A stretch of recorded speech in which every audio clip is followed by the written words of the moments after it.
Salom do'stlar, men David Lee, Y Combinator'daman. Y Combinator'ning shiori odamlar xohlaydigan narsani yarating. Bu startap asoschilarining eng sof maqsadi. Lekin savol, siz haqiqatdan odamlar xohlaydigan narsani yaratganingizni qanday bilasiz? Bugun bu savolga javobni kohort saqlash orqali raqamlar bilan aniqlashni chuqur tushuntiramiz. Men o'zim BAM startapimda bu xatoni qildim. Investorlar kohort saqlashing qanday deb so'raganda Google'da qidirdim. Bu videoda sizni shu xatodan qutqarmoqchiman. 2009-yilda Y Combinator'da BAM startapini boshladim. Telefonlarni bir-biriga urib, kontakt va fotosurat almashadigan ilova. 100 million foydalanuvchiga yetdik, lekin biznes sifatida muvaffaqiyatsiz bo'ldik. Keyin foto boshqaruv ilovasiga o'tdik. Bu Google Photos'ni asosiga aylandi. Hozir unda 2 milliard foydalanuvchi bor. Men odamlar xohlaydigan va xohlamaydigan narsani yaratishni qiyin yo'ldan o'rgandim. Kohort saqlash bu yo'lda muhim vosita bo'ladi. Kohort saqlash bu nima? Yangi foydalanuvchilaringizni qancha qismi mahsulotingizni vaqt o'tishi bilan ishlatishda davom etishini kuzatish. Barcha foydalanuvchilarni aralashtirish o'rniga ularni guruhlarga, ya'ni kohortlarga bo'lib, vaqt o'tishi bilan kuzatasiz, ko'rasiz. Bu sizni mahsulotingizni qattiq qiymatini aniqlashga yordam beradi. 3 narsani aniqlash kerak. Kohortlar foydalanuvchilarni qachon qo'shilganiga qarab guruhlang. Masalan, yanvar kohorti, fevral, keyinchalik mamlakat, qurilma yoki marketing kanali bo'yicha ham bo'lishingiz mumkin. Ikkinchisi, harakat. Foydalanuvchi faol deb hisoblashingiz uchun u nima qilish kerak? Ilovani ochishi emas, haqiqiy foyda beradigan harakat qilish kerak. Misol uchun Instagramda 3 ta post ko'rishi, Uberda sayohatlarni yakunlashi, Google Photos'da fotosuratni to'liq ekranda ko'ra olishi. Harakat mahsulotingizni asosiy qiymatiga bog'liq bo'lsin. Aniqlashimiz kerak bo'lgan 3-narsa bu vaqt oralig'i. Harakatni qancha vaqt ichida o'lchaysiz? Ijtimoiy tarmoqlarda Instagram, TikTok uchun misol uchun kunlik, foydali ilovalarda haftalik, sayohat ilovalarida choraklik yoki yillik. Mahsulotingizni maqsadiga mos vaqtni tanlashingiz kerak. Qanday o'lchanadi degan savolga keling javob berishga harakat qilamiz. Uchburchak jadvaldan foydalanaylik. Qatorlar, kohortlar, ya'ni yanvar, fevral va hokazo. Ustunlarda esa keyingi oylar, 1-oy, 2-oy, 3-oy va hokazo. Masalan, yanvarda 12 ta foydalanuvchi qo'shildi. Fevralda 6 tasi qaytdi, martda 4 tasi. Har bir foydalanuvchi bir vaqt oralig'ida faqat bir marta hisoblanadi.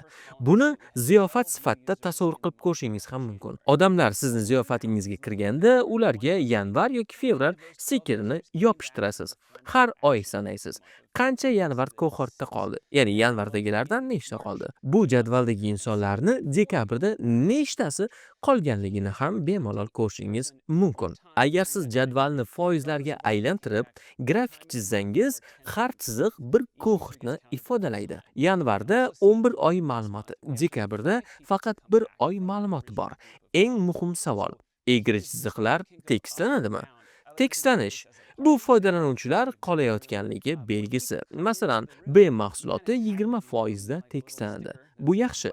A mahsulot 0 ga tushadi. Bu esa yomon. Google Photos'da haftalik kohortlar 20 hamda 40% da tekslanardi. Bu milliard foydalanuvchiga yetishimizga ishonch berdi va biz buni amalladik. Tekslanmasa, siz hali odamlar xohlaydigan narsani yaratmagansiz. Chiziqni yuqori tekslanish yaxshi, lekin tekslanishni o'zi bu asosiy narsa. Agar nima haqida gapirayotganimni bilmasangiz, shunchaki Google Sheets'ni ochasiz hamda u yerda ustun qatorlarga ma'lumotlarni to'ldirasiz. U yerda grafik chizish bo'limi bor. Ana shu yerda bitta grafik chizib ko'rsangiz, tablitsangizdan kelib chiqib, u sizga chizma beradi. Ana shunda nima haqida gap ketayotganligini yanada chuqurroq tushunib olishingiz mumkin. Keling sizdan endi Google Photos misolida ko'rib chiqamiz. Dastlabki kunlarda kohortlarimiz tez pasayardi, lekin 20-40% da yana qayta tekslanardi. 80% ketadi. Bu yomon eshitilsa ham 20% har hafta qaytishi katta narsaga aylanishini bizga ko'rsata oldi. 4 yilda milliard foydalanuvchiga yetdik. Tekst egri chiziqlar muvaffaqiyat yo'lida ekanligimizni anglatdi va biz bu natijaga erisha oldik. Xatolardan qochishingiz kerak. To'rtta xato turi bor. Birinchisi, katta vaqt oralig'i. Bampda haftalik o'rniga biz choraklikni o'lchadik. Kohortlar yaxshi ko'rindi, lekin o'zimizni aldaganimizni kech tushunib yetdik. Mahsulot tez-tez ishlatilishi kerak edi. To'g'ri vaqt oralig'ini tanlashingiz kerak. Ikkinchisi, oson harakat. Ilovani ochishni o'lchamang. Bildirishnomalar buni manipulyatsiya qiladi. Google Plus'da qizil bildirishnomani bosish faol deb hisoblanardi. Yolg'on raqamlar ana shu yerdan kelib chiqdi va bu loyiha o'z-o'zidan quladi.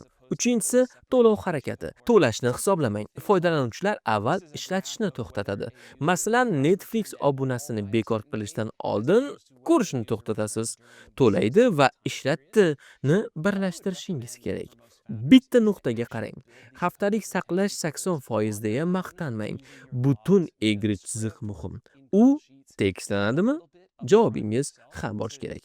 Har hafta yoki 2 haftada kohortlarni yangilash kerak. Agar yomonlashsa, buni tez biling hamda yaxshilash usullarimizdan foydalaning. Bizda 5 ta usul bor. Birinchisi, bu mahsulotni yaxshilash. Yangi funksiyalar, tezlik, soddalik qo'shing. Misollarimizda iyun-iyul kohortlari yaxshilanishi mumkin. Mahsulot sezilarli o'zgarganini ham ana shu misolda ko'ramiz. Ikkinchisi, to'g'ri mijozlar. Noto'g'ri foydalanuvchilar yomon saqlash beradi hamda sizni chalg'itadi. Uchinchisi, kohortlarni bo'ling. Mamlakat, mijoz turi bo'yicha bo'lib, yangi kohortlar yaxshi yomonligini tekshirib ko'ring. To'rtinchisi, onboarding. Foydalanuvchilarga mahsulotni to'g'ri ishlatishni avvalo o'rgating va bu B2B vositalarda juda muhim. Beshinchisi, tarmoq effekti. Ijtimoiy tarmoqlarda yangi foydalanuvchilar eskilari uchun mahsulotni agar yaxshilashsa, bu yangi foydalanuvchilarni ko'proq sizdan qolishini ta'minlab beradi. Xullas, har bitta foydalanuvchini qayerdan kim ekanligi, yoshi nechida va sizni ilovangiz yoki startapingiz bilan qancha vaqt o'tkazayotganini bilishingiz zarur. Oyma-oy, kerak bo'lsa haftama-hafta, kerak bo'lsa kunma-kun va o'sha grafikdagi chiziqlar imkon qadar tekst hamda tepaga qarab o'sayotgan bo'lishi kerak. Xulosa qilib aytadigan bo'lsak, kohort saqlash odamlar xohlaydigan narsani yaratganingizni raqam bilan ko'rsatadi. Egri chiziqlar tekstlanmasa, mijozlar bilan gaplashing. Muammoni toping. Har hafta yangilang. Tekis o'suvchi egri chiziqlar muvaffaqiyat belgisi. Foydalanuvchilar bilan yuzma-yuz gaplashib, sifatli fikr mulohaza qiling. Lekin hech qachon unutmang, kohortlar sizni muvaffaqiyatingiz yo'lini aniqlab beradi. Agar videomiz yoqqani bo'lsa, keyingi videoda siz bilan ko'rishamiz. Ishlar omad. A flat cohort retention curve in your future.